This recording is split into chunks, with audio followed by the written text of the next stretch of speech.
அனைவருக்கும் வணக்கம். இனிய புத்தாண்டு வாழ்த்துக்கள். அட்வான்ஸ் பொங்கல் நல்வாழ்த்துக்கள். புதுசாக ஒன்றும் நான் சொல்ல போகிறது இல்லைங்க. ஏற்கனவே நிறைய பேர் இந்த விஷயத்தை பற்றி அடிக்கடி சொல்லியிருக்கிற விஷயந்தான். இருந்தாலும் ஒரு நினைவூட்டலாக வச்சுக்கோங்க. பொங்கல் இந்த வருஷம் அதிசயமாக ஒரு வாரம் தொடர்ந்து லீவு வர மாதிரி ஒரு சூழ்நிலை வந்திருக்கு. அரசாங்கமும் அதுக்கு தகுந்த மாதிரி வர வெள்ளிக்கிழமையும் ஒரு நாள் லீவு கொடுத்து தொடர்ந்து இந்த விடுமுறையை நல்லபடியாக செலிப்ரேட் பண்ணணுன்னு கொடுத்துருக்காங்க. உண்மையிலே ஒரு சந்தோஷமான விஷயம். எல்லோரும் ஆர்வத்தோடு அவங்கவுங்க சொந்த ஊருக்கு கிளம்பி போவீங்க. பேருந்து பயணம் உங்களுக்கு ஒன்றும் தொந்தரவு இருக்க போகிறதில்ல. ஓட்டுநர்கள் கவனமாக இருக்கணும்.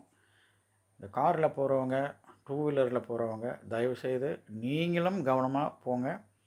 அடுத்தவங்களும் பத்திரமா அவங்க வீடு போய் சேர்கிறதுக்கு உதவி பண்ணுங்க. குறுக்க நெடுக்க போய் அனாவசியமாக அவங்களுக்கு ஒரு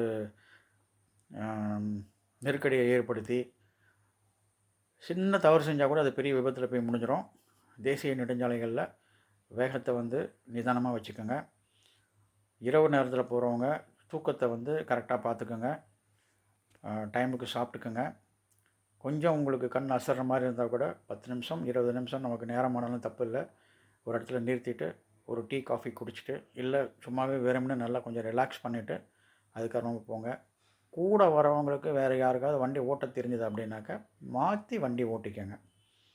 நீங்கள் ஊருக்கு போகிற அந்த ஆர்வம் நல்ல உடல்நலத்தோடு போய் சேரும்போது அங்கே இருக்கிறவங்களுக்கு கிடைக்கிற சந்தோஷம் இதை விட ஒரு பெரிய சந்தோஷம் கிடையாது.